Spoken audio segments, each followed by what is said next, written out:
Hi, everybody. Nancy Hart, Whole Heart Evolution. It's Wednesday, and this is our Mindset Tune Up Day. And I want to speak just briefly about, actually, kind of tie last week's story to this week's story and offer us an opportunity to explore a little bit and to maybe open up our vision as to what community, what compassion, and what caring look like for us, particularly in a world that's if we turn on the radio, turn on the TV, flip open our phone, um, uh, want us to believe. It's about belief, I think, um, that we are more divided than we are united. And while it's reporting what seem to be facts, circumstances, and conditions around it, and we certainly have that. We have that in the health spectrum. We have that, in our political system. We have that between nations and kind of as a global community. There's all kinds of messaging that comes around us that says, apart. And I want to remind us tonight of the power of community and where we can find it, even in unexpected places. And if you're feeling that your heart's hurting right now, I invite you, I implore you, look for the good. Mr. Rogers said it this way, and he's been oft quoted, and particularly for those of us who were alive when 9/11 happened. Look for the helpers. I would expand that to look for the good. To look for the good. How do you navigate a world that is telling us that things are crazy, that we are up in opposition, when really, at the heart level, we're one community with many, many, many different expressions? Doesn't mean we don't have facts, circumstances, and conditions. Doesn't mean we don't have different opinions. There are how many billion of us on the planet, and every one of us is going to have one. But I would invite us in this moment and in this week to search our hearts and to find the places to connect and to look for the good, look for the helpers, look for the community, because it's there. It's there for you and it's there for me. So what is this title about and what is this story about? I'm going to link something I talked about last week to this week. First, let me give you the derivation where this phrase, when your heart opens, your eyes leak, came from. The story was communicated to me by my mentor and teacher in coaching. Her name is Mary Morrissey. As I understand it, the story goes, Mary had given a talk and had kind of a receiving line afterward, people who just wanted to come up and say hi and chat and all of that. And there must have been something in the talk about sadness or grief or passing. And in this receiving line afterward, a little boy, a little girl, I'm not sure, but a young person, a child, came up and was chatting with Mary about, why do people cry? Why do people get sad? But particularly, why do people cry? And she looked at this little person and said, well, what do you think? And apparently this little person kind of sat back on their heels a little bit and said, you know something? I think when our hearts open, our eyes leak. Our eyes leak. I'd invite you to embrace that. Here in our community, whether we've spoken into it or not, and the community I'm speaking of is kind of the greater Dallas area, if you will. Last week, I spoke of Nick and Nora, an eagle couple, a bald eagle couple who had taken up residence in a rather high traffic area not too far from me. They did, while they are not unheard of here, it is rather unusual that they might choose to set up shop right in this particular area, and particularly where they did.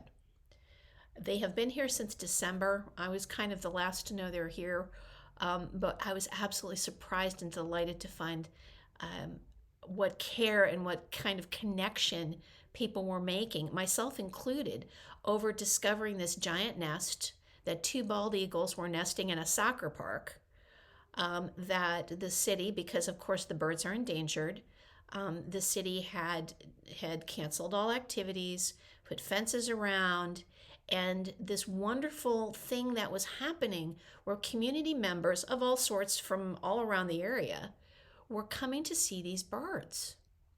Now understand that this park is is situated, and the nest was situated on one side of basically a 6-lane divided thoroughfare, if you will, on one side and 4 lanes on the other. And it was crazy good because you look around and people are there. They've brought their lawn chairs like they're coming to a game, right? Coming to their kids' game. They've brought binoculars. They've brought their friends, their cameras out there. People shooting for hours on end. Everybody just in an uplifted mood. Look what's here. Look how amazing this is. And hey, are the babies, has it been long enough? Are there eggs in the nest? Because of course there's no drone flying or anything like that allowed within a perimeter because you don't want to disturb the birds. And this wonderful story has been unfolding for these months. And then came last night. Last night, there was just this wave of grief. Hearts opened and eyes leaked last night. We happened to have a very vigorous windstorm that came through, and unfortunately, because of where and how the birds had built the nest, it was taken out by the wind. No human error, just the nest was taken out by an over 30-mile-an-hour wind. And the grizzled, what I will tell you is that you could feel a wave of grief in the community. The Grizzled Dallas Morning News, I guess we could call it that, which is our major paper here in the Metroplex that serves Dallas, title, Heartbreaking. White Rock Eagle Nest, blown over, there were eggs. None of them survived. And you could just feel the hearts in the community just sag. And I happened to be in the area driving to a meeting today and noted a couple of things. There are camera crews out. So everybody in this community is involved. So they're hitting the morning news. I was in the area again right around, about an hour or so ago. Camera crews for the evening news. More stories, more blogs. And then what blew my heart open, no, it wasn't the ugly cry, but blew my heart open, was this moment of coming around the corner and in one section of the chain link fence that they had put up, the temp chain link fenced, there's a memorial. People have come, and maybe it's the kids in the schools nearby, maybe it's just somebody who felt moved by the birds and what was happening in front of them, watching nature evolve. There are flowers, and there are signage. They are grieving for these birds, and they're grieving for themselves, and we're grieving for ourselves. So the hearts are opening, the eyes are leaking, but what I want to invite us to in this moment is to notice that communities can do and are coming together for greater purposes. The communities could be large, like we are here in the Dallas Metroplex.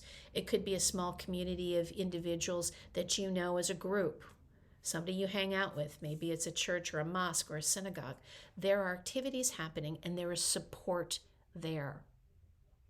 There is support. So despite all of the stories that were being told, I invite each of us today to watch what's going on in our mind, to what we're listening to, and to really engage, to find the helpers, and to engage with communities that are serving your heart, because there is goodness in the world, there is connection in the world. We just need to keep our eyes open. So I just thank the Eagles, whatever their fate may be. They may build they're a young couple apparently, and they may build a new nest. And everybody's, oh, could they really? Seriously, that's the energy around here. Could they really? Maybe. We don't know. But allow your heart, allow your delight to follow your heart, to be in community, and to know that there is good in the world that we get to participate in. Go look for it.